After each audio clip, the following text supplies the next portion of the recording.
according to Buddhism and the believer and the tradition, when you read sutra and all that, you have to put on incense, flower, and bow to the sutra first and thank all the Buddhas and Bodhisattva in 10 directions, all respectfully, before you read it, okay?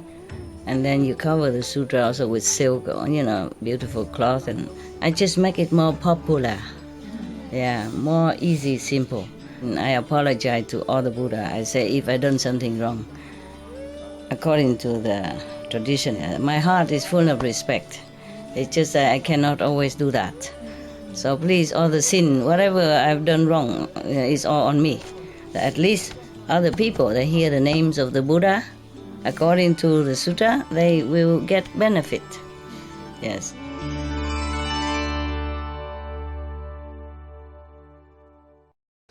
Hello. Oh, no need. No need to oh my trouble. I got this for the video team, cutting team. Yeah, later, okay? We share, huh? That's all I had. The fruits. Yeah, I'm losing some weight, I think, or maybe the trousers is too big. Yeah, okay. How's everybody? Good, yeah?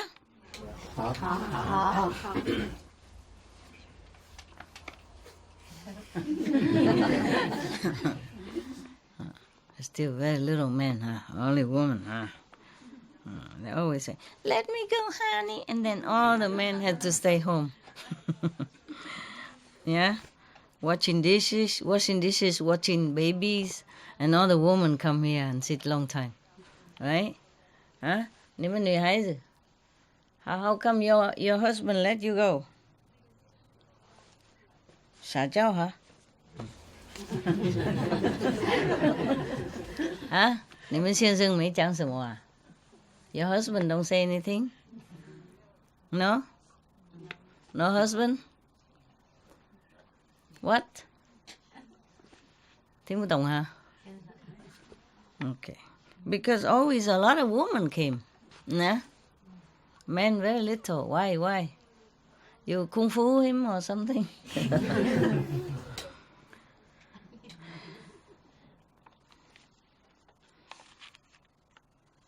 Why is so quiet today? Huh? It's not fun.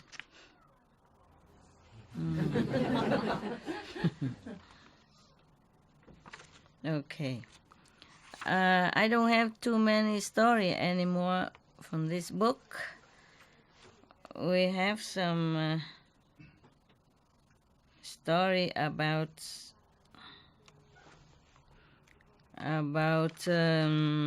some nuns, and a story about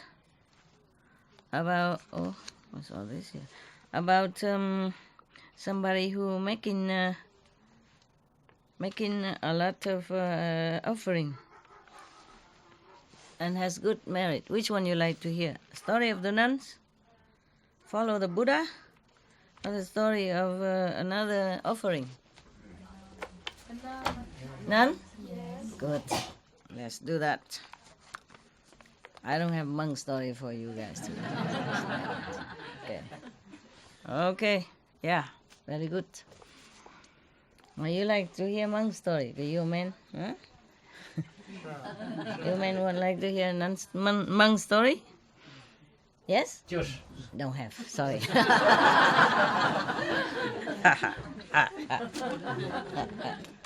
Cut you. Oh, I have to have my magic. Today I use this, wet towel, the ready-made wet towel to clean it. This is worse. Somebody gave me advice yesterday, and this was worse than yesterday. Okay. Why are you laughing at? Translate Huh? later. Translate it. Oh, not bad. Okay.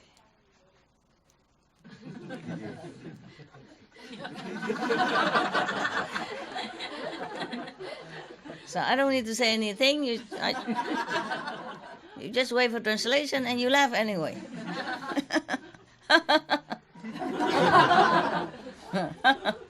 How nice. Oops. Oops. What is going on? Better. Better. Okay. Very good. Yeah. Your mama is getting older now. This one go to behind then. I asked to a different kind of glass, but that's what they bought for me. I asked for some kind different one, yeah? The one that can open from the front and then cluck. Like that. And then they buy the one that open from the back and open from the front and open nowhere. No, nothing open. Okay. Now, this is a story about a nun named Viyu. Viyu means very wonderful. Wonderful. Yeah. Wonderful Bhikkshuni mean nun wonderful. Wonderful nun is her name. Her name I translate as wonderful. Okay. Yeah. This is from NUN again. Yeah, we have to thank the Buddha and NUN for all this beautiful story. Thus I have heard. One time the Buddha was in the country Save at the ashram Quan. After the king of that country died, his crown prince named like a diamond, came to the throne and rule the country. But this man is very bad. This prince is very bad. He's not as good as his father. Yeah. He's very, very violent, greedy, and very, very impossible. Yeah. Many times he let his elephant came out to the city outside and stamp on a lot of citizens and make them die a lot. At this time, many of the nobles and rich families' daughters, they feel very, very, very fed up and tired of this kind of treatment of the king. So every one of them, many of them, came to the Buddhas and became nun together. Yeah, a lot of them. The citizen at that time saw that many of these girls whose family are noble and rich and has good position and comfortable house, they all went to become nuns.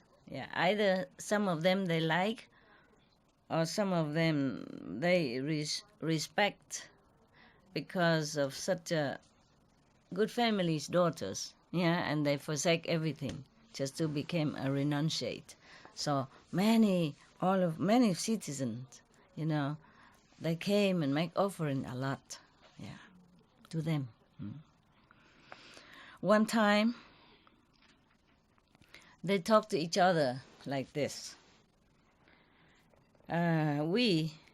Although we have become nuns, and even though we have the title of Bhikkshuni, meaning reverend nuns, high level, high priestess, yes. But concerning the Buddha's teaching, we didn't really understand a lot. Yeah. So we has not been able to drink the Buddha's ambrosia, the nectar, meaning the teaching, the highest teaching, the one that you can feel it, you can have experience with, like initiation. Perhaps they have not been initiated. Therefore, So therefore, many of our karma has not been destroyed. Only initiation can destroy past karma. Understand? Only in the only the Buddha initiate them, then they can destroy many aeons of karma. Yeah, often like that. In many story before, they always say that whenever they got in front of the Buddha after he preaching, and then it's special, and then many aeons of karma has been annihilated, yes, nullified. Now they were thinking that their, sensual desire and anger and arrogance from times immemorial has not been completely annihilated, nullified. So they think, they talk to each other. They say, okay, now I think we have to go to the Taulananda, great superior mother, nun, just like superior mother in Catholic, okay? Yeah, so that we can study with her, and then she will give us some of the better teaching. Yeah.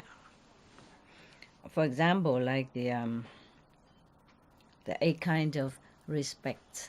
That is the Buddha when he first accept his mother as a nun. No, not mother, but like a stepmother. Yeah, his mother died at birth. Yeah, you remember? I told you. And then his the sister of his mother took care of him because he was just a born baby. Therefore, he also is also his mother. Yeah.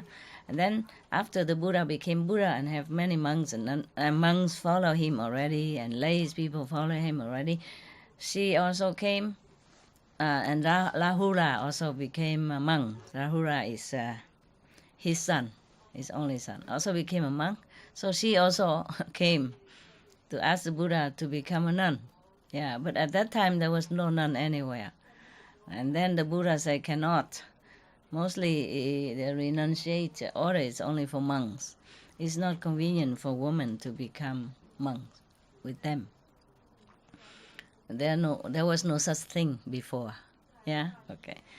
And then so after she insists, and then Anand was talking, interfere on her behalf, begging the Buddha, saying that she has taken care of you since you were a baby. Without her, you probably would not be able to survive or live as well. Yeah, so she is your mother, and you cannot deny her request, something like that. Understand? Because this is not like a worldly request, but it's a noble intention. So you must accept her. Then the Buddha relented and accepted her as a nun. But before that, he make 8 rules for her to follow. If she can follow it and accept it, then she can become a nun. Okay? I have to confess, I don't remember all of the 8. But it's almost like you have to bow, have to prostrate to the monks. No matter how young that monks is. Always. One of it is like that, If she can accept it, then she can become a nun, and many others probably. But the nuns have also about 200 something other precepts, almost like the monk. It just modified a little bit for nuns, yes. The Buddha thinks not because he didn't want, but he was worried. Number one, she is from royal household, royal blood, and she has been used to with luxurious life. And have servants, always at her beck and call, and then she's always ordering. She's used to with this kind of how you say, matriarch like life. Yeah, he worries she cannot humble herself to live as a monk. A monk's life only 1 meal a day at that time, except when you're sick or something special, or when you go on different journey, then maybe you don't have food for another long time, so you can eat any other time. Otherwise, you have to eat only at noon. Yeah. and then have to live ascetic life, cannot have a high bed and a lot of beautiful clothes, anything like that. Probably one of the rules are like that. Okay, can she accept this kind of ascetic life? You see, like living anywhere, sleeping under the tree or on the grass, on dry grass, or in the cave, with grass cover, thing like that. Above all, have to respect all the monks, regardless of age. For example, yeah, like that. If she can accept all this, then she can be nun. She accepted everything. Obedience to monks as well, because the Buddha warrior also, she come here and, I'm the mother of the Buddha and I'm the queen, you know what I mean? Then all the monks has to respect her and all that stuff, yeah? And she might order the monks to do things for her just like in the palace. And then what to do, you see? So the Buddha has to make the rules like that. She accepted everything. And she lived also an ascetic life like everyone else. Then it was okay. After that, she became a nun, and she's the first one in his order. Yes. After a while, there are more. There are more. Yes. Now we come back to these nobles' families' daughters. There were about 500 people, 500 daughters of good families, have become renunciate. But at that time, maybe they just became renunciate by themselves. They did not even come to the Buddha yet. So this time, they think they should go to one of the Buddha's nun's disciple, to learn things from her. Because any nuns came in, the Buddha will refer it to the nuns to teach them. The Buddha will not teach them directly himself. Yes, he might give initiation and all that, but they don't live together with the monks. Okay, they live separately, and he asked one of his eldest nun or his stepmother to teach them every necessary rules and precept and all that. Yeah. So right now they think they have not. These are 500 daughters of good household. They didn't think they have enough precepts or ideas about the Buddha's teaching or anything. Therefore, they think they should go to study with this nun. Yeah, okay. So now, they all came to see this elderly nun, the Mother Superior, we can call that.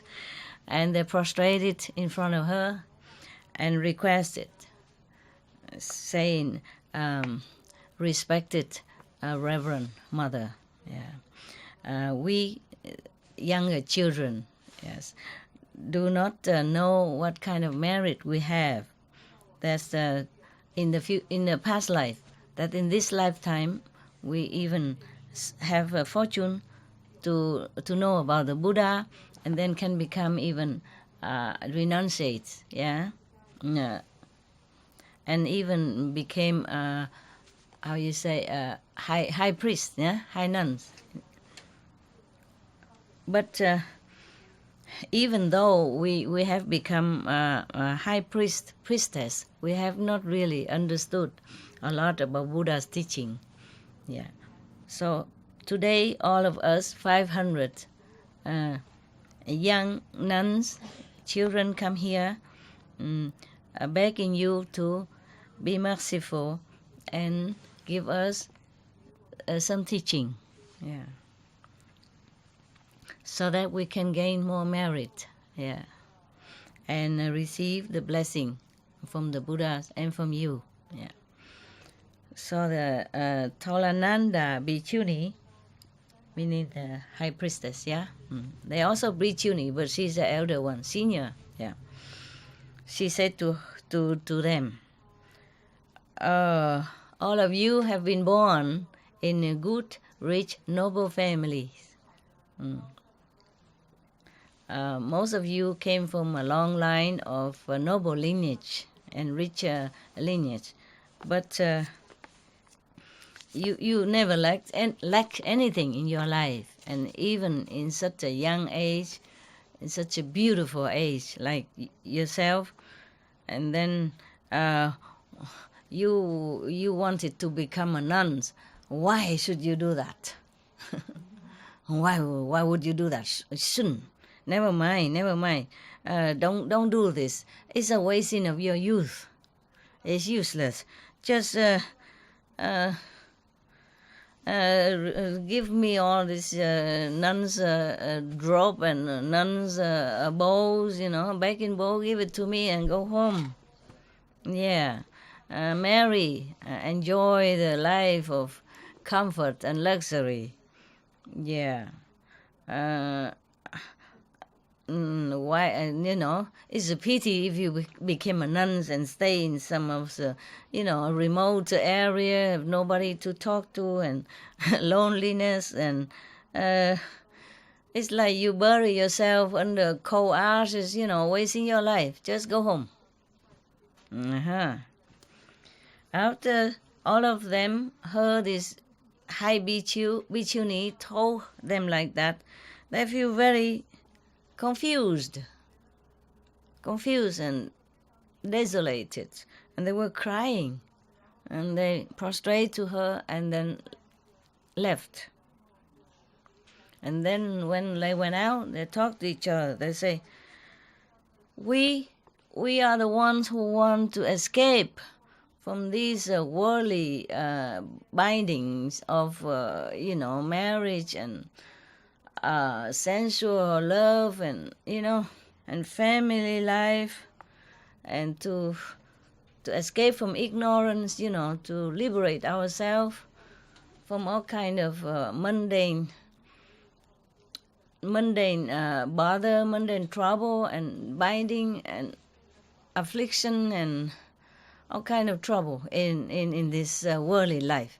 And now we came to her. Not only she did not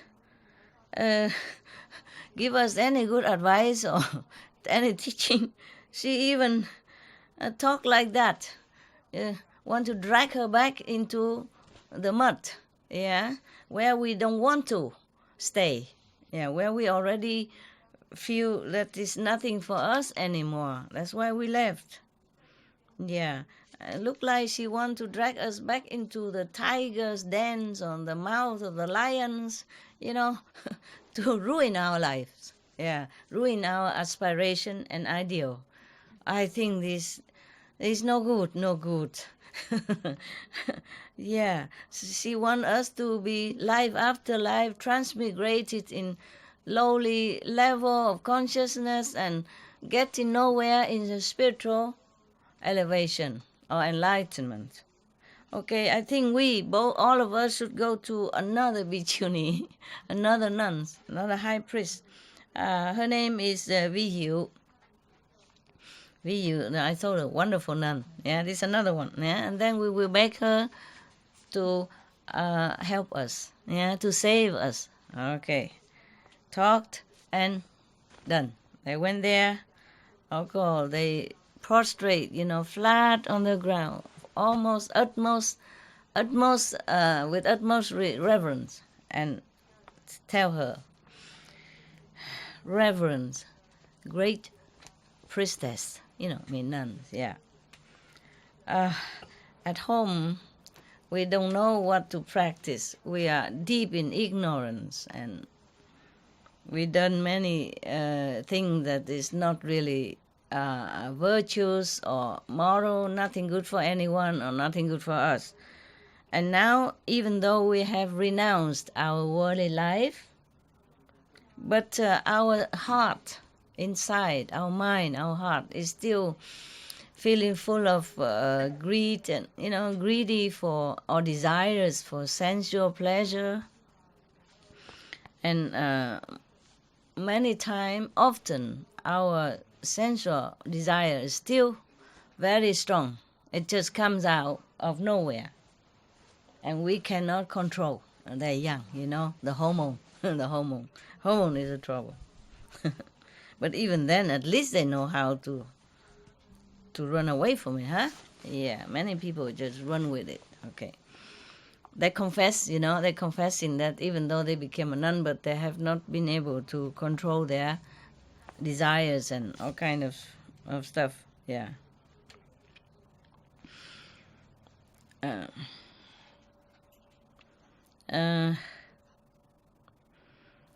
please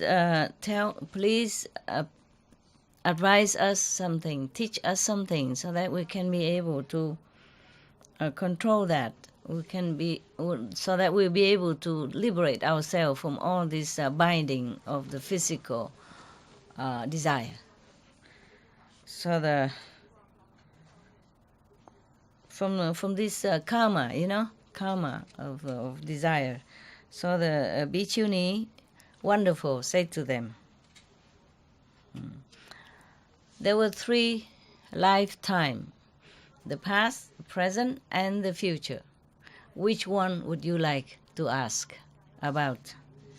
So they say, Reverence bhikkhuni, the past and the future is far away.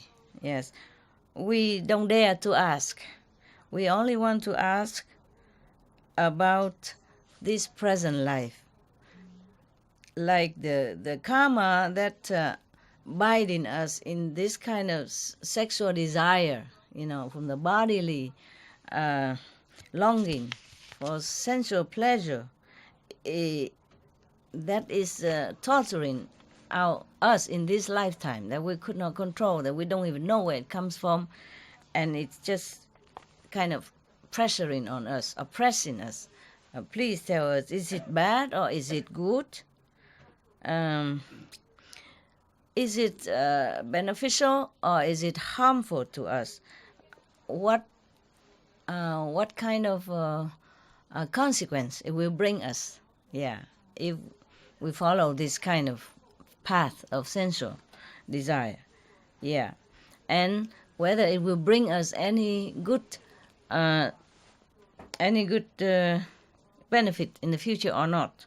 Please explain all this to us. Yeah. So the bhikkhuni, wonderful, said to them, if you all want to know, please listen carefully. Yeah. And they say, yes, reverence bhikkhuni, we will pay all attention to your advice. So the bhikkhuni said, all of you should know.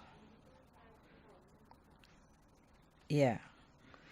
All the things that exist, either in heaven or in earth, everything that has form, either invisible form or visible form. You understand? The heavenly being, they have form, but for us, we don't see. But they still have form. Yeah. So anything that has form and life, it is born out of sensual desire. Yeah, and sensual pleasure. Yeah. Sexual desire is comparable to a big kind of big fire. Yeah, that is always burning within beings, and this fire it's so violent. It could even burn away forests and trees and grasses and even stones and even the whole immense universe. Whew. Incredible. I never heard anyone say such like that. Okay. Anyone who has been captured tightly within this sexual desire is as if the enemies is already in your house. They're going to destroy your house, destroy your life, and this person, if indulging and following that desire, will definitely be not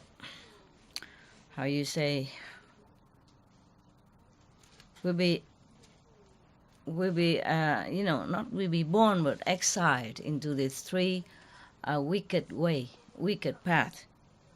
Is very doesn't know when they can escape. There is no time that they can escape. No schedule. no scheduled time that they can escape. These are three bad paths, the three evil paths. This is, you remember? What?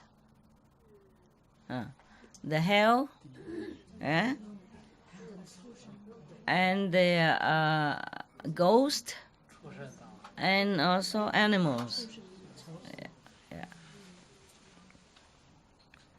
It's very difficult for them to be born as human even, unless they are good, even their family, but they practice, they keep the 5 precepts or the 10 good ways. Yeah? So now, anyone who are attached to their house, their possession, and their family, it's because they love this kind of unified gathering. Yeah. And, happiness with the unified gathering. And because of that, because of this, it's they will give, their life will be given into, being born again and getting old, getting sick, and then die in this kind of circle. They will not get out of that circle. And then they will have to also suffer, separation, either through life or through death. And sometimes in the middle of their love, on the peak of their love life, they have to separate because of something happened in life or something happened that they die. One of them die. All kind of very suffering, pain, mental, emotional, physical. If they continue to be attached in this kind of,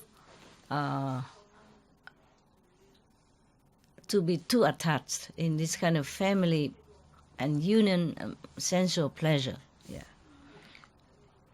Some people are so much attached to the love of their life or the opposite sex that if they cannot satisfy this love, their heart is like burning and their mind is being so like imprisoned. It's very, very difficult to get out of that.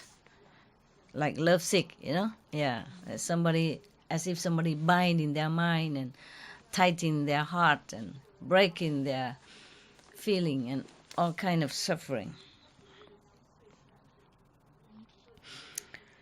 I myself, the nun, wonderful. She's talking about her life now. Yeah. I myself was born in a Brahman family. Brahman is a top caste in India for caste system. Yeah. My father was the most revered, respected in the whole country. Yeah. At that time, when she was younger, there was a noble and rich family also in the Brahman caste. Has a very good-looking boy and also very intelligent. Because they know that I am also good, beautiful. She was saying like that. Yeah, I was also beautiful, and they saw me beautiful, and also from the good family, noble family, and same caste. So they came and asked for my hand for their son. Yeah. After we married, then we have given birth to one son. Yeah. Because long time I haven't seen my parents, so I miss them very much. So I asked, how come she says she has a son yet? And now she says she missed her parents. She wants to go home to see their parents because she missed her parents so much. But now she says that at that time she was still pregnant. In her pregnancy, she worried about life is not predictable. Life and death is unpredictable. Therefore she asked her she asked her husband to let her go home, to see the parents. She worried that maybe when she have birth and she might die or something. She would like to see the parents in case, like that. Okay, my husband allowed me to go home. He also came with her, according to this, and both of them, take their luggage and bring their son. Oh, so at that when she was pregnant, she asked. I don't know. Now, probably she asked when she was pregnant, but now already gave birth to the kid. And then they took their son together, go back to see the wife family. They are walking only halfway, and then it's dark. Became dark. They went out in the morning, and went until the dark. It's about halfway, and then both of them, husband and wife, were resting under a tree, to sleep at night. But in the midnight, she has her stomach problem. She has, I don't know, period or something problem, and then she bled, and many of the poisonous snakes and other insects, they smell the blood, so they came there. They came to visit both of them, but they didn't bite her. They beat the husband dead. When he's sleeping, they beat him up. They beat him, and then he's dead. I keep calling him. He did not answer. So in the morning, I hold his hand to try to pull him standing up, and then I feel that his hand is so cold, ice cold. And then the whole body was so rigid, it's like a piece of wood. Then after that, I checked out, and I knew that he has been bitten by poisonous snake and already passed away. And of course, I lamented heaven and earth. And then I collapsed, fainted for a long time. My child keep crying for me. And then slowly I regain my consciousness. And then I have to carry my boy to go further.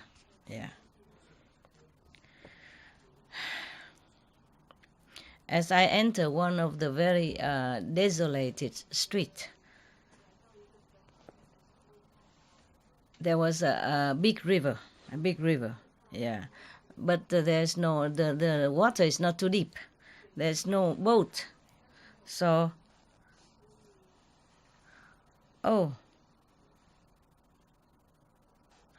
okay. Now I understand. First she gave birth to one son, and then she's pregnant again. According to that now, So she has two children. So okay. So because there is no boat, so she carried one child first to the other side, so that she will come back later to get the other one. But unfortunately, this little boy fell down in the river and drowned.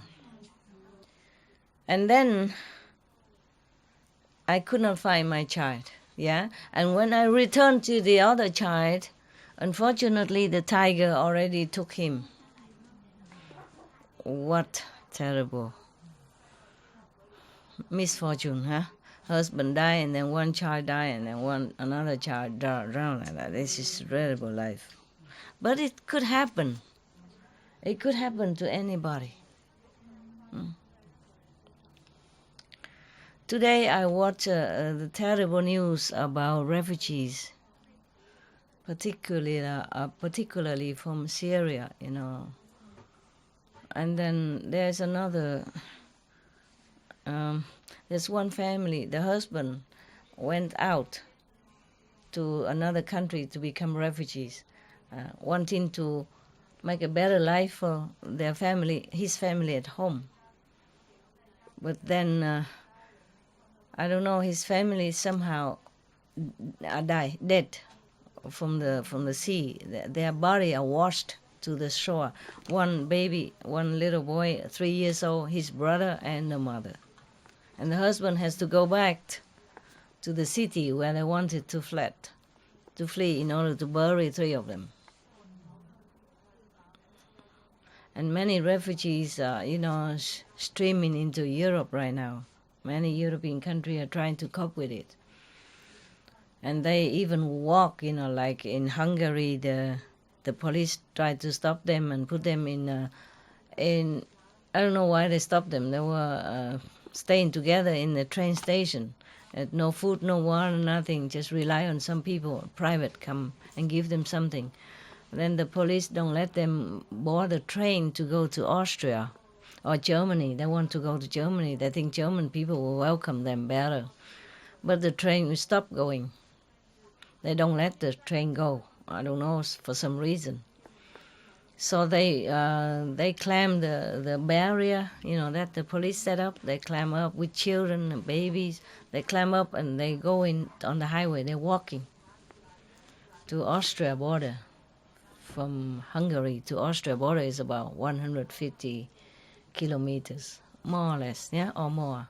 They're walking with nothing, just some clothes on their backs, and children or people, whoever they can, they walk. It's terrible. I have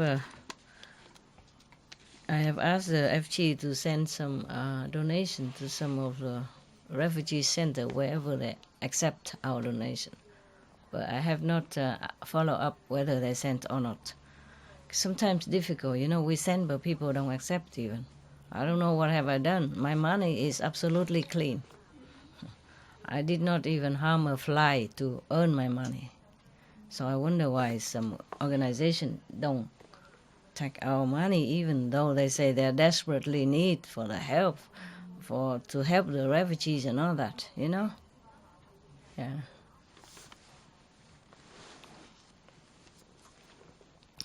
It's probably just karma, Yeah, it's karma. Yeah. Sometimes they say that if they accepted our money, then other big people will not donate to them anymore. So I wonder why. Have I ever killed any fly? Huh? Yes or no? No. Oh. Have I done anything? Rob the bank or something? No. I earn my own money. Yeah? Clean. I didn't sell drug or I didn't sell anything illegal to make money. Our business are registered and legal. Yeah, registered with the government and legal. My money is clean. But what to do? Yeah? We wanted to help only. We didn't want fame or name or anything. We could even donate anonymously, but they don't accept. Some funny, funny concept, huh? Funny mentality. So I'm tell them to send to some of a refugee camp, if they can, yeah. Because we cannot always go into the camp ourselves, but we can send through other organization who's already there, Sometimes some government don't allow everybody to come in the camp, just some already stay there, Then we go through them. But if some of them don't accept, then we also have no way to help the refugees at all. No way.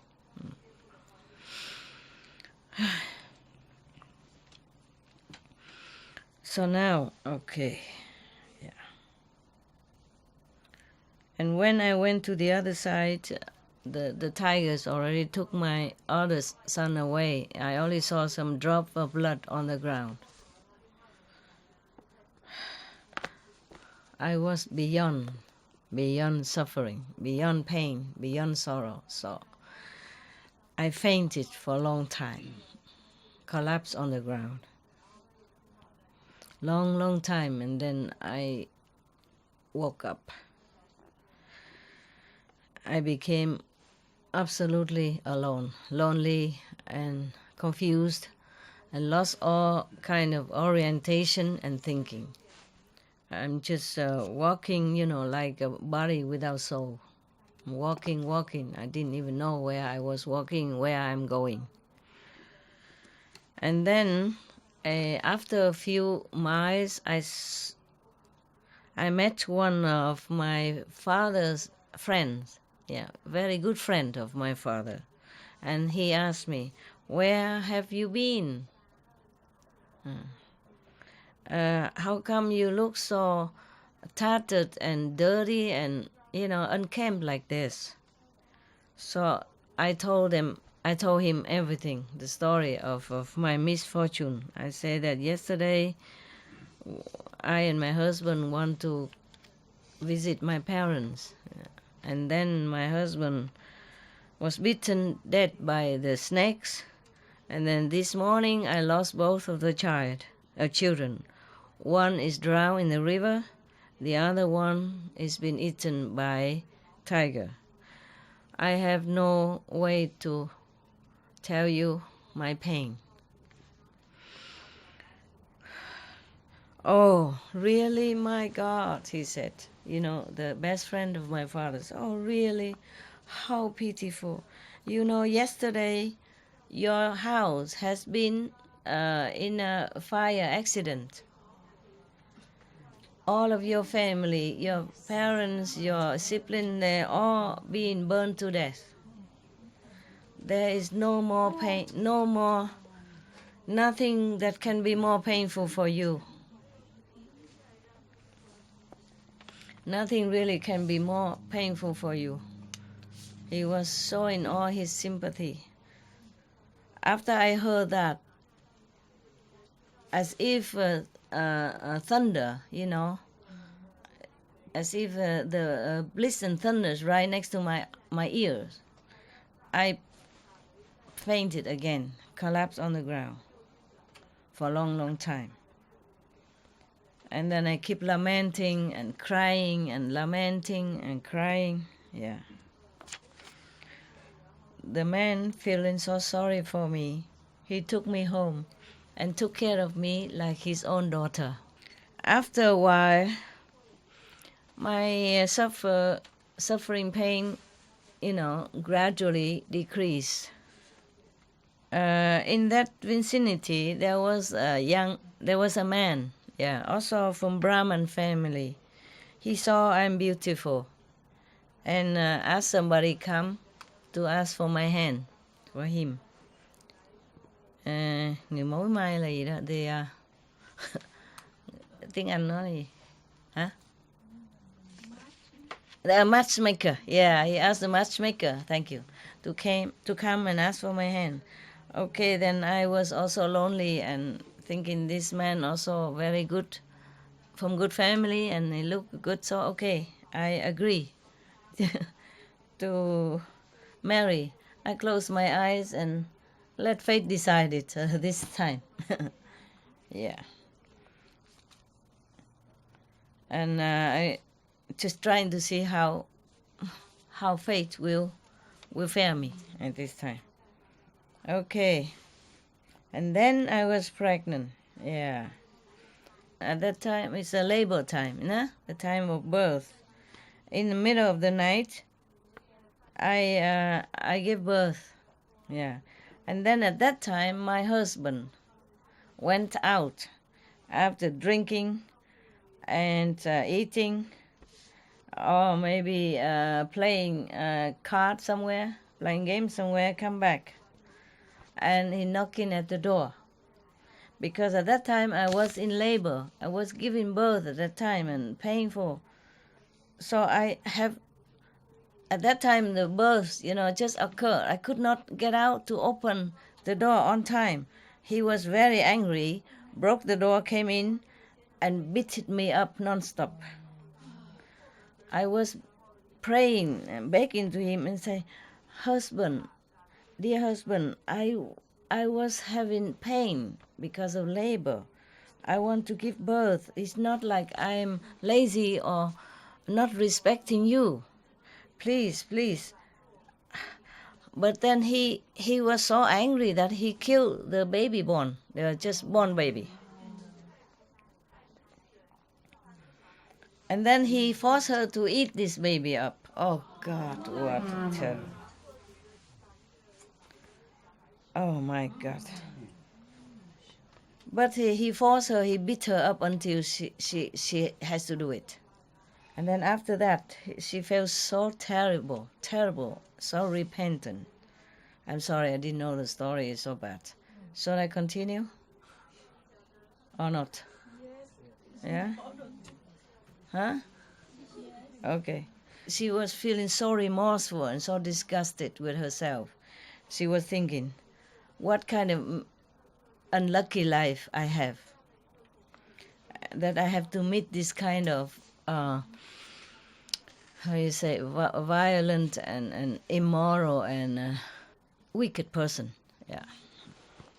So the next morning, I left home. I went to the country called Balanai.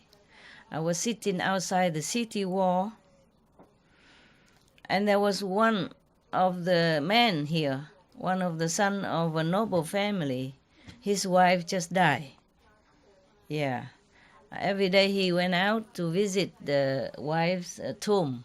He saw me crying, so he came and asked me, where did you come from? Why are you sitting here alone and so sad?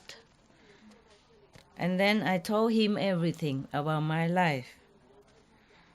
And then he invited me into a restaurant to have a drink. And then after we drink and talk happily, compatibly together, he asked me, if now somebody want to marry you, will you agree? Yeah, you know already. So I said to him, dear sir, I'm too tired, too fed up. It's not really the married life.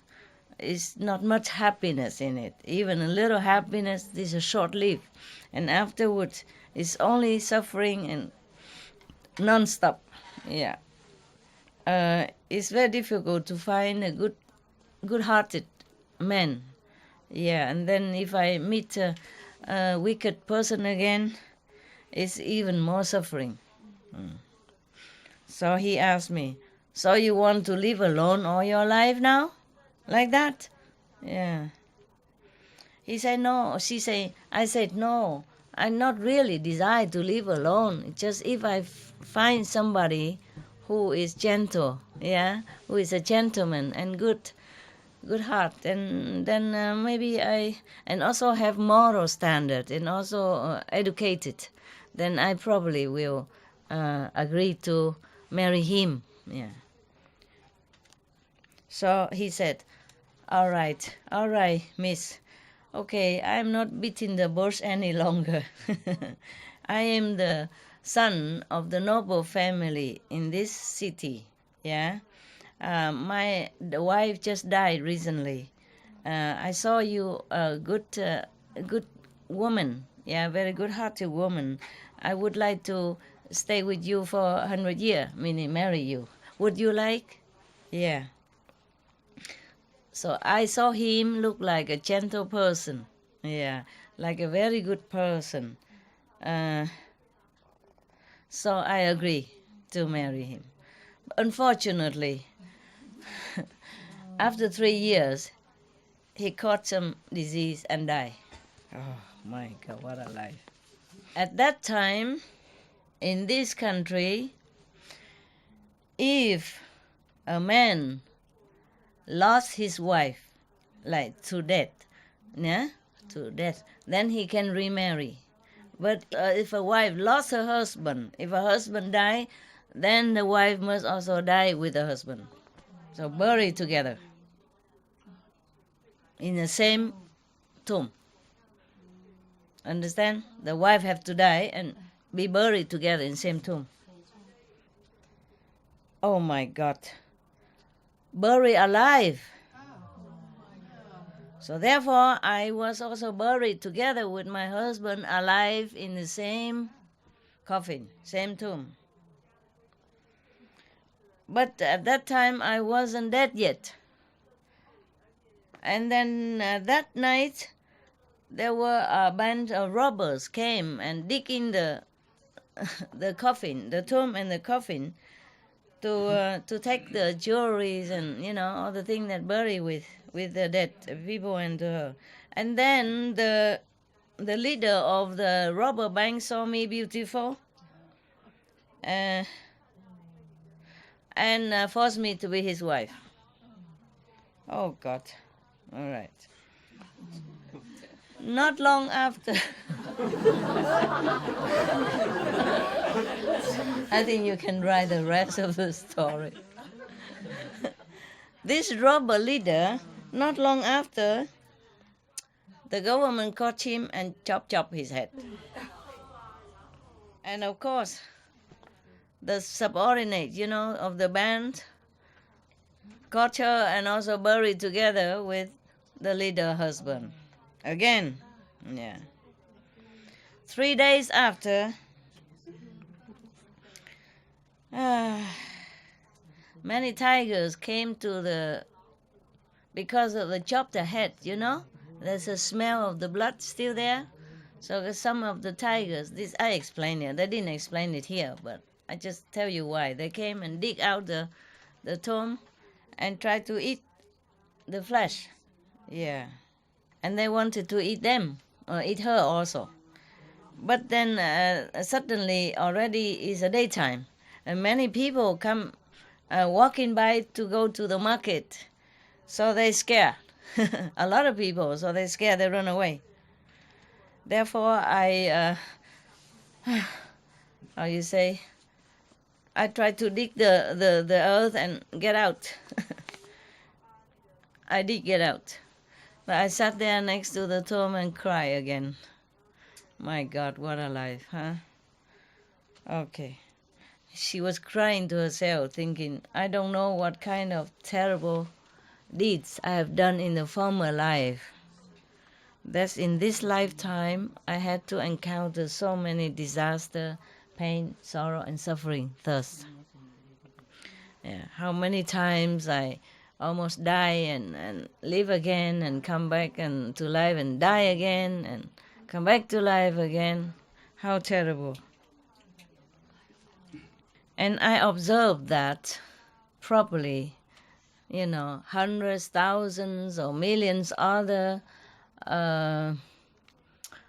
same female sex like me, also married, and I think this is all like a yoke, on the female's life, like imprisonment.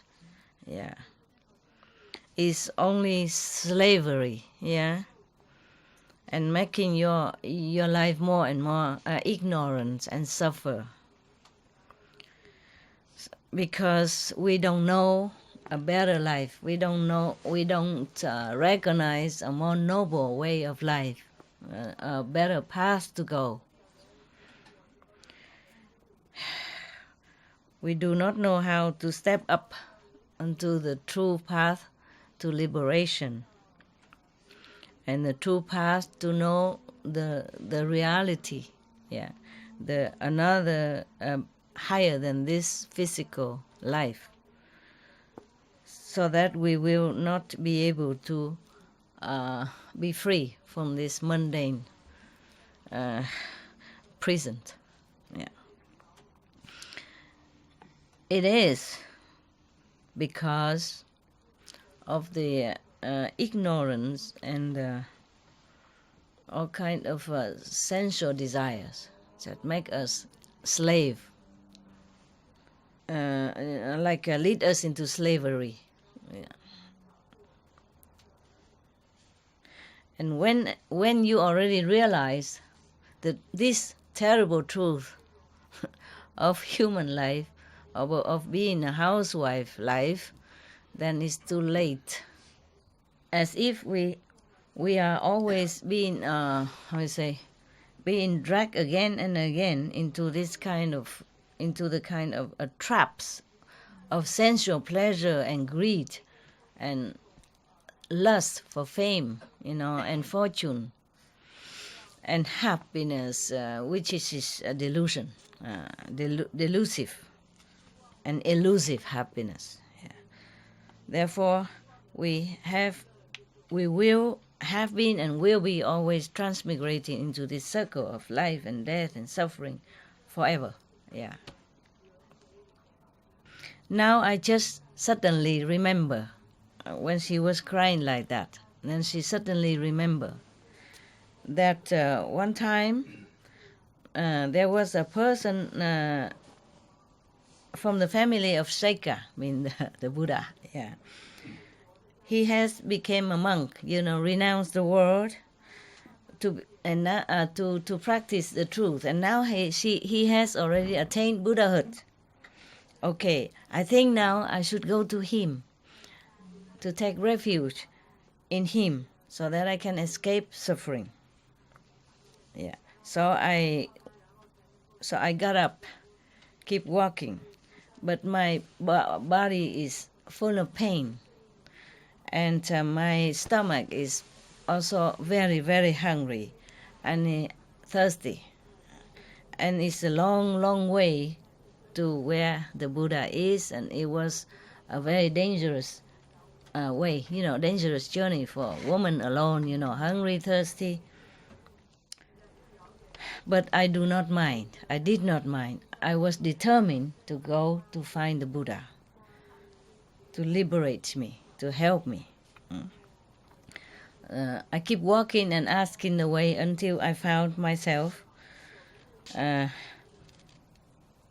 found myself in the forest, Quan. Yeah. At that time, it's already dark. The night fell, but from long way I have seen the Buddha already. I have seen him bright as a mountain of gold.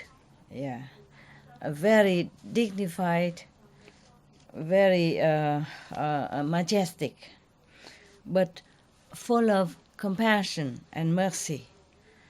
He is truly an extraordinary being. He's not from this world. Yes, he's definitely able to liberate heaven beings as well as human beings. So at that time, I was beyond joy,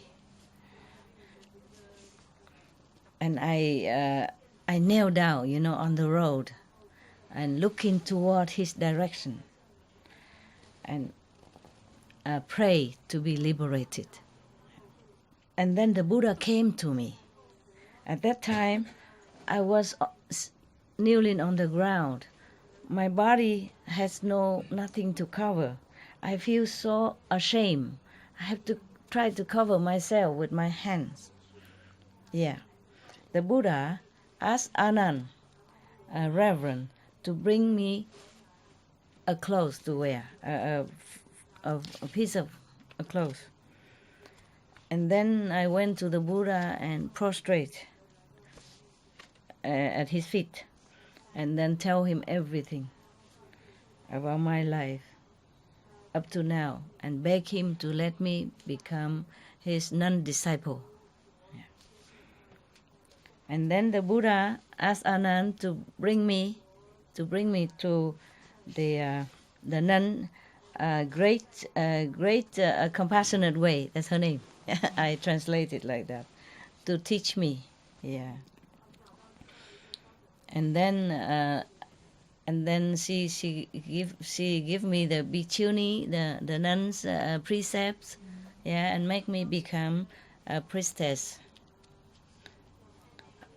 And then she teach me the Four Noble Truths, yeah, how to escape suffering and birth and death, transmigration, and all that. Yes. I was very diligent in my practice and keeping my precepts as a nun. Not very long, I truly understand, truly realized that life is truly a suffering, and the Buddha's teaching and enlightened saints' teaching is truly a path to liberation. And then I could even understood my past lives, and I can see my future life, and I can see what kind of bad deeds, what kind of wicked deeds I have done in the past lives, so that in this lifetime I have to bear the consequences. So some of the new nuns asked the Bhikkhu, Bhikkhuni wonderful, Reverend Mother, in the past life, what kind of sin did you committed, so that in this lifetime you suffer so much? Please, can you tell us, so that we can learn something? So they say, yes, I will tell you. Pay attention. And they say, yes, we will. Long life ago, a long time ago. At that time, many lifetime ago, long time ago in the past. At that time, there was a noble, rich family, has no children. Yeah. Has no children with the first wife. So he married a concubine, the second wife. Yeah. And this concubine, this wife is very beautiful. The second wife is very beautiful. So he really favored her very much. She's his favorite. Yeah. And both of them are loving each other passionately. Life is good. Love is great. Yeah. Not long ago, she gave birth to a son even. Oh, God, it's even more favorite. You must know, you should know in the old time, even now, giving birth to a son. For example, even now in China, give birth to a son meaning good. Give birth to a woman, no.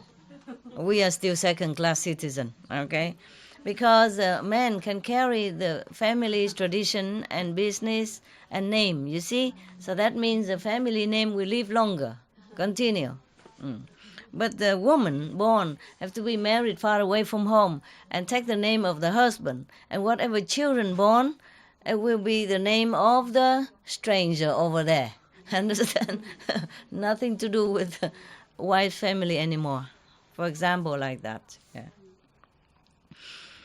Therefore, since then, he even loved her more and more and more.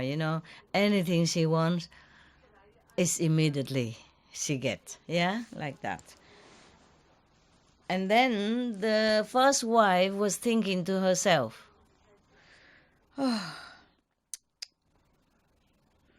since I marry him, we both work very hard together, husband and wife, and sparing, and saving in order to become rich like today. But now in the future, I'm sure only the second wife will have it all. Yeah.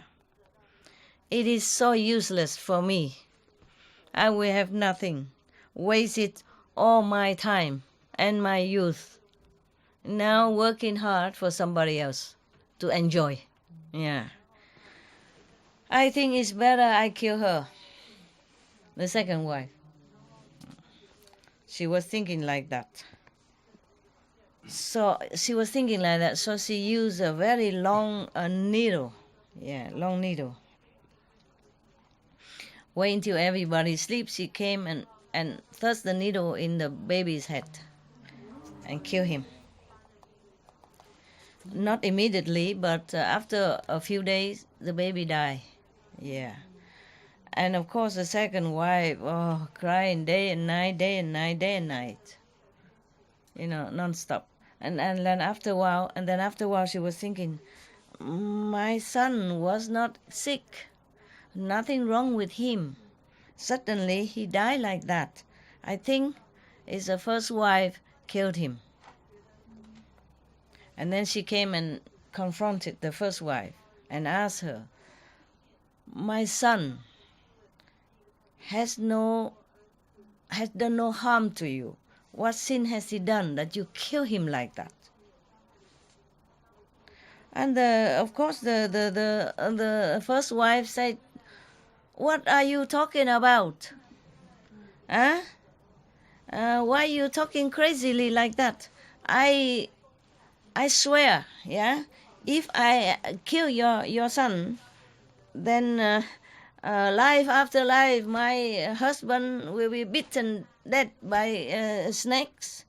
And if I have sons, if I have children, then either they drown or the tiger will eat them, or the wolf will eat them up, or I will be buried and myself will be buried alive, and I will eat up my own children.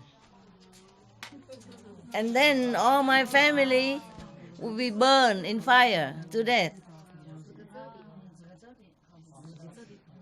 Yeah, everything happened, as she said, as you knew already from the story. Okay, so all of you should know. The first wife of that noble, rich family man, that life was me. Because I did not know about the karma and the consequences of karma. Therefore, I was wickedly killed the baby son, and I swear as if nothing will happen. Therefore, in this lifetime, I had to suffer that much, as exactly as what I have wished in my swear, in my, how to say, not swear, is it? In my oath, yeah, in my terrible oath, because I didn't believe that anything could happen. Yeah. Okay. So the five new bhikkhuni, the five new nuns asked her again, "Reverend Mother, but what kind of good deed have you done in the former life, so that in this lifetime you are fortunate to meet the Buddha and even attain, liberating a level of consciousness? Could you please tell us?" So she said, "Yes, pay attention. Long time ago, in the country called Balanai, yeah, probably this country is continuously for many lifetimes, nah? Just like, I don't know, Vietnam or French, or, it's always the same name. There's another country, this is the same country, Balanai. Always this country pop up in many stories, yeah, because this story probably happened in India, a lot of story happen in India, and the same earth. So that means our earth exists long time ago, and humans has exist long time, aeons ago before us, and maybe the planet was destroyed, uninhabitable, as like the Mars right now, for example, like that, yeah, and then we revive again. Some humans survive somewhere and then regroup and rebirth, and resource again, huh? Yeah, make country again, make human again, make babies again, and life bloom again. Yeah. There was in that country, Balanai, there was a mountain, yeah, named Fairy Mountain, yeah, or Heaven Mountain, yes. In that mountain and forest, there are many of Parthakya Buddhas and many lesser saints, and many of others, many other saintly beings, yeah, even though not Buddha, but also practice there, and saintly people, yes. At that time, there was a Pratyeka Buddha who went in the city for alms, begging for food, yes. And there was a lady from a noble family, yes, very happily making offering to this Pratyekya Buddha. Yes. After, because of her sincerity and happiness, truly sincere to make offer to him, he saw his real status. So he fly in the sky and demonstrate 18 of his magical power for her to see. Yeah. Because of that, she was so awed, and then she knelt down on the ground and looking up to him and prays thus: I prostrate in front of the great reverend saint. Please, in the future, help me to be able to attain such a spiritual level as you are. Yeah, such a spiritual as yours right now. Yes. You all should know that noble family lady, noble and rich, family lady at that time, it was one of my incarnation.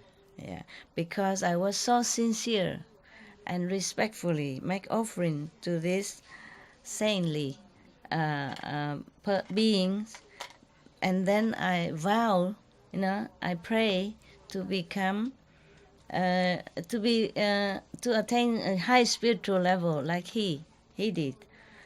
Therefore, today I have this opportunity to meet the Buddha and attain Arhat. For woman, that's very good, huh? Even then, even though now I already attained sainthood, but my body is still having pain and ache very, very frequently. From my head into my toe, as if a needle has been,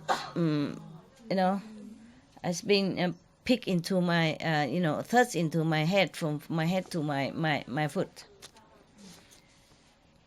It's painfully, as if that needle even went through my bones. You see that? She's saying to them, you see that? Yeah. Even the sin, no matter how long, how immeasurable time passed, you still had to bear it. Even then, I'm already an Arhat. There are two different things. Merit, you can enjoy. But sin, you must still pay, endure. Yes, that's what it is. Because nothing has been done will be erased or deleted. Never. 500 young bhikkhuni, young nuns, hearing thus, everybody shaken with fear, tremble. And then they observe within themselves about the root of sexual desire and sensual pleasure and worldly greed and, longing for worldly satisfaction, as if it's a big bonfire. And then suddenly all their desire for sensual pleasure and worldly attainment finished. Cut off, yeah. And then they observe all the suffering, all the mundane pleasure or suffering is as if it's a prisoner, as it's a prison. Therefore, their karma also cut off. And then in their heart, in their mind, everything is clear. Yeah. They understood the truth, the true insight. Maybe she initiated them, and they see the light, they saw the light, and then they became Arhat immediately over there, because there's such a shaken fear within them. Understand? Therefore, they concentrated. The mind cannot disturb them anymore. So fearful of all these consequences from bad karma, that their mind became still, so they can focus, yeah, on the initiation time. Maybe that's why they became arhat. Destroy all many lifetime, many aeons of karmic hindrance and retributions. After they came out of samadhi, so that means during initiation, I sit there and, and meditate, and then become arhat. After they came out of samadhi, they told the wonderful priestess like this, reverence mother, yeah. All of us has been, bounded, and tortured by this sensual pleasure desires. Up to now, we can never shake it off. We could not escape from it until now. Today, relying on your blessing and grace, we have been liberated from them. We have no way to thank you. Yeah, we are so grateful, so grateful. After the Buddha know that, the Buddha was very happy. The Buddha right now, of course he knew anyway, so he praised the wonderful nun like this. Excellent, precious.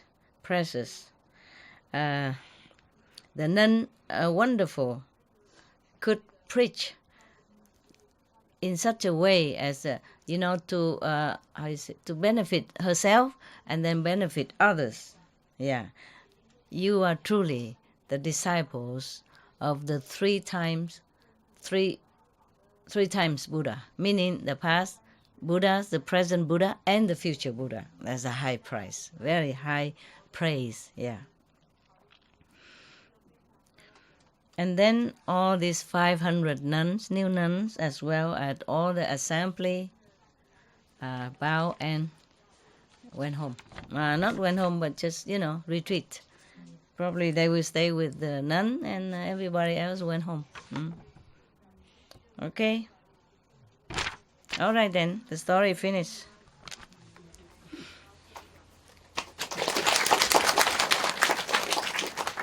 We thank the Buddha,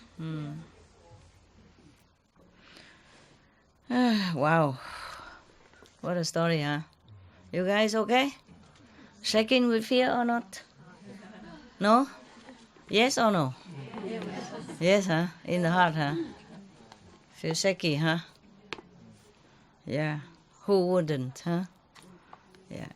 Even many eons passed, many lifetime passed already. Just one time, kill one baby. Became our heart already. All repentant, remorse. Suffer so much already. Still had to bear that consequence. Nothing we can escape free. Therefore, really, karma really exists. Yes. Even become our heart. Yeah. Some karma will be destroyed, but some will remain, so that you can continue to live on. Understand? Yeah? For example, we make many bad things. We did many sins in many uncountable lifetimes. In this lifetime, come back, be reborn as human. Suffer some, but some are still in store waiting. Okay? Because in one lifetime, you cannot suffer much more than, like the nun had done. You see, there's a time span for everything. So in one lifetime is short. So you will be allotted how much karma for one lifetime.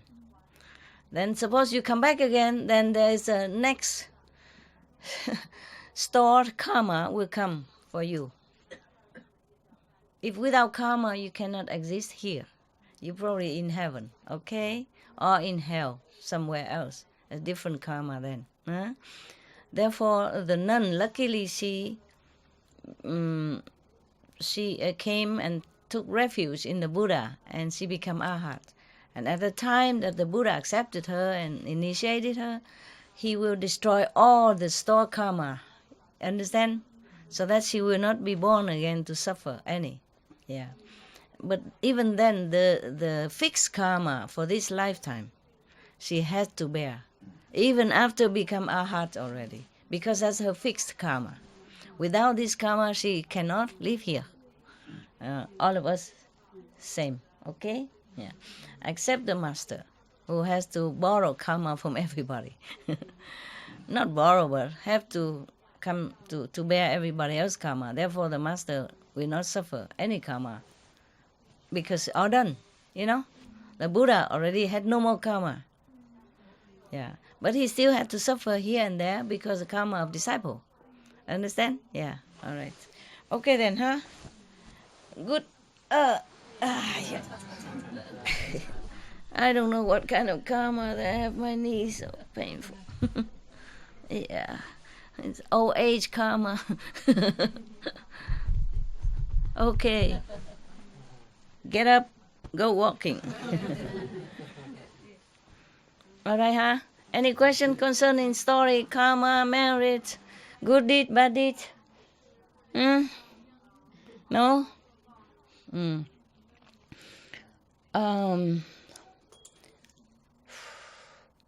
We are going to cover the balcony. Yeah, I told them to cover, so at night you're warmer. Is it very cold at night? If you have no question, I have question. You cold? At night? Not yet? Well, thank God the weather is still good, huh? But you feel pain or anything because of coldness? Nothing? Yes? No? Okay. It's good. It's good. It's good. But I think it's going to be colder soon. Yes. And at night it might change temperature quickly, or rain or something. So we're going to cover the balcony quickly. Yeah? So the wind don't blow into where you sit. And in daytime, you take turn to roll it back. Roll it in one side, you know. The balcony is like this. Yeah, we cover it all. If we can do it tonight, if not tomorrow. And in the morning, you just bind it easy to take. Not difficult. You bind it easy knot. Understand? Just like this, you know? Yeah. So when you want to take it, just like that. Okay? Okay. And then in the morning, you take turn whoever likes. You can, when people eat breakfast, yeah, nobody there, and you can just roll it and put it in one side, you know, in the middle, roll it just in some column, you know, put here, and bind it on the balcony so it don't blow away. And then in the night, you tie it up again, okay? Yes. In case it rains or in case it's cold, it turn cold, huh? All right? Yeah.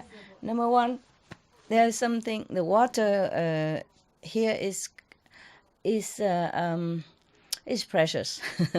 Water everywhere is precious. We are lucky to live in a country that the government take good care of water, okay?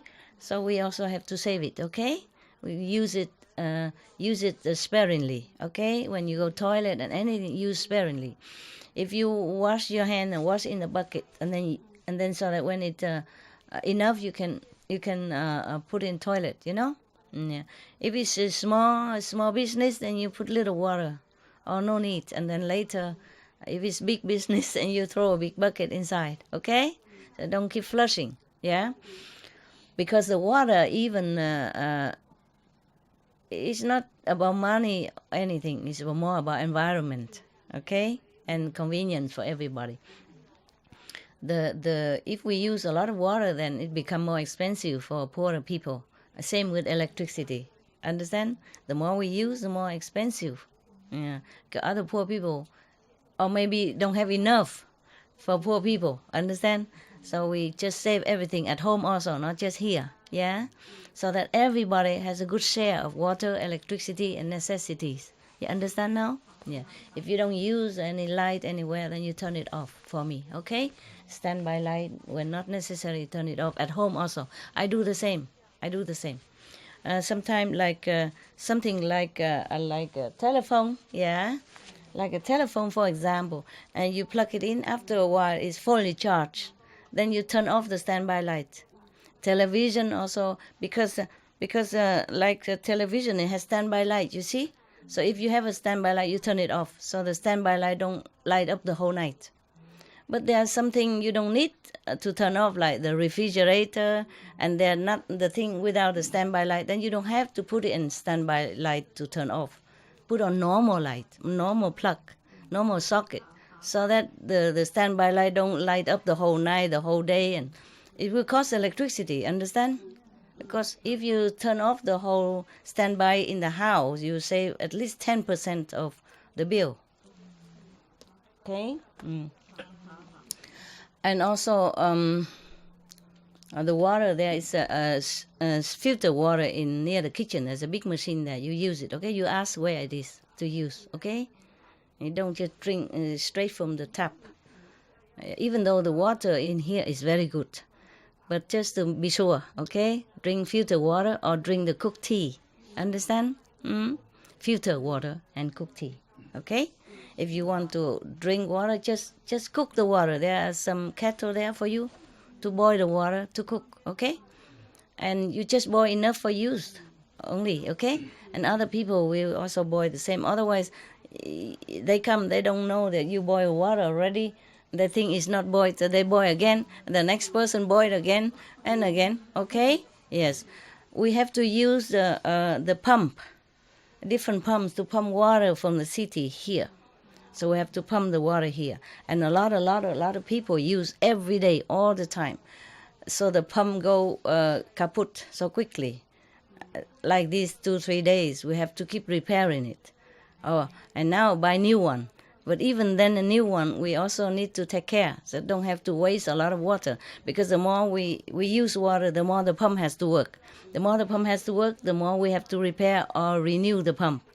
You know, even we put in a new pump, have to take care. You see? Understand? We can do it. We can buy the pumps forever. But the more we save, the better the pump will work longer. The pump will work longer. Your brother and sister who take care of the water and electricity doesn't have to work harder. They came here to meditate. So the less they work, the more they can meditate. Do you understand the consequence of everything, the karma, yeah? In this lifetime, yes? Okay? So have mercy on your brothers who take care of water. Use sparingly. Save as much water as you can. I'm not restricting you. I'm just talking logic, okay? All right? Yeah. They're very good, efficient. They're willing to work. But we must save it so they don't have to work too hard. So they have more time to meditate and enjoy their retreat like everybody else. Do you understand now? Yes. It's not just about money. Time is about everything, okay? Yeah, we must know that. And at home also consider that, okay? Because also the more we use water, the more the government had to work on water. Because the water don't come straight to us from the river or lake. They have to treat the water with some chemical, okay? Have to have people to take care of water, protect the water, test the water every day for us, and use machine and all that to pump water in all direction. Understand? So if we use less, then they have to take care less, and they use less chemical, less treatment. Understand this?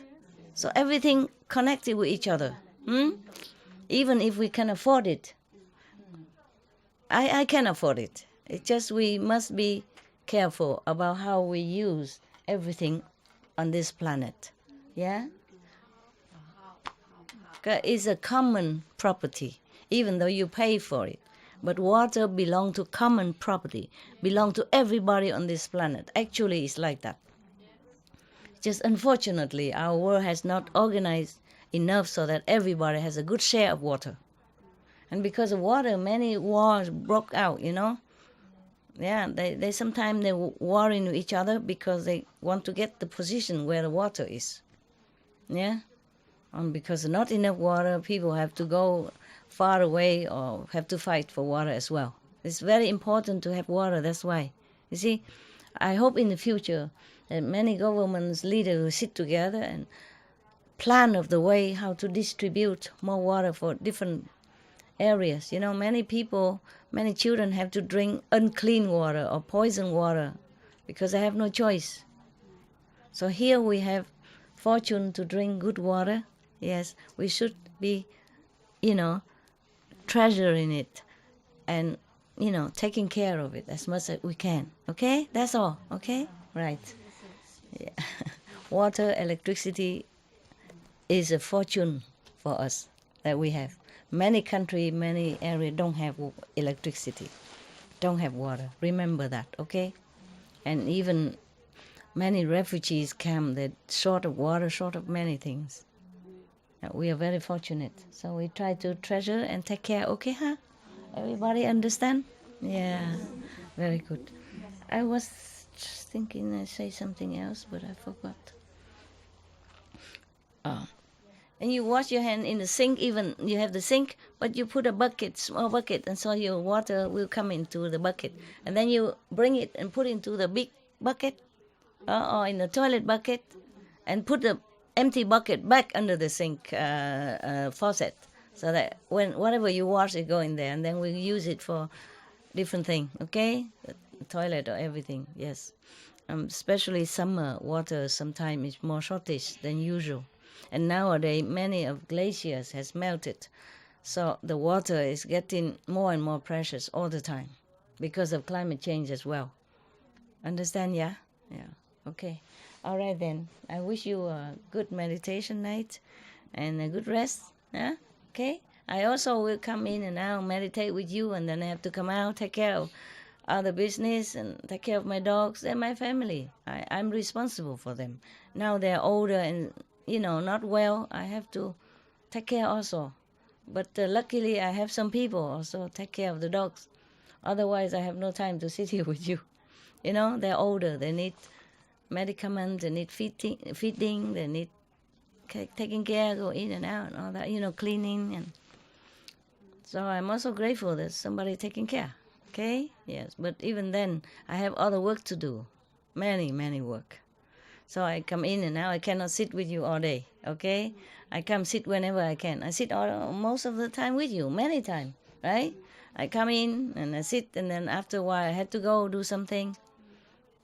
So you enjoy, okay? I saw many of you enjoy. Really was in Samadhi. I was happy for you. And if somebody come around and touch your head, it could be me only. Nobody else dare do it. So don't try to beat me or or hit me or kick me, okay? I'm fragile, all right?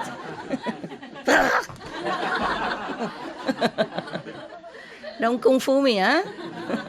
Otherwise I'm so scared I don't come touch you again.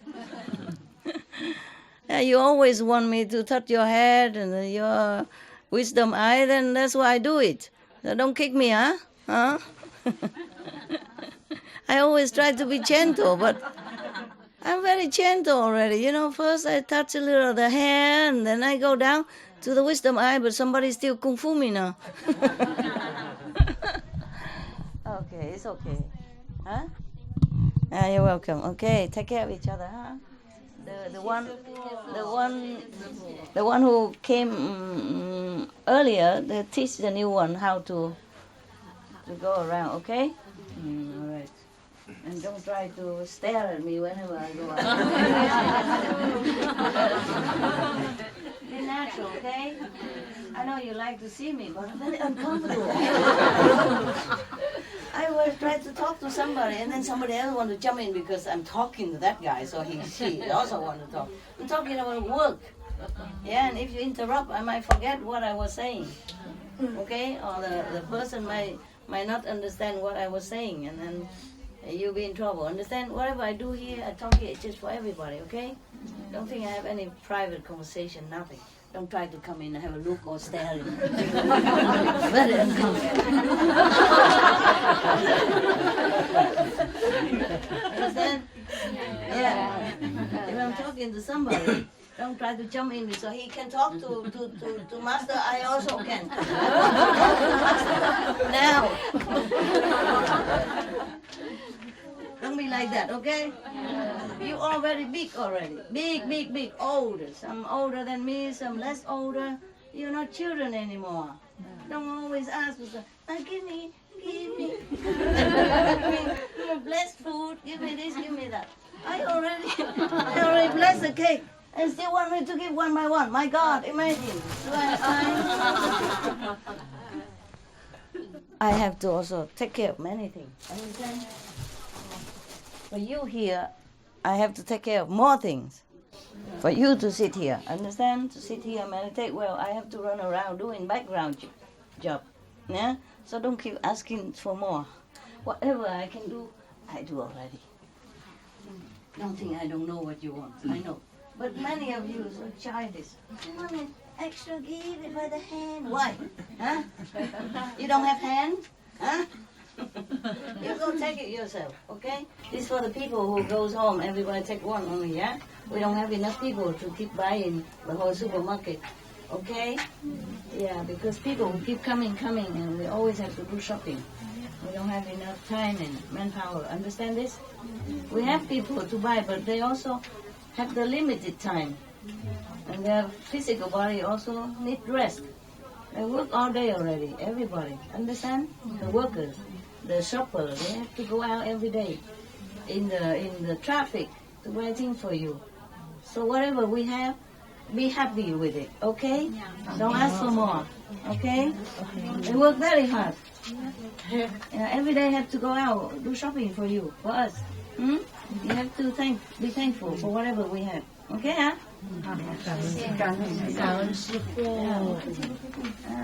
Just remind you to be good, that's all, okay? See you soon. You meditate and I come in and I'll meditate with you also sometime during the night.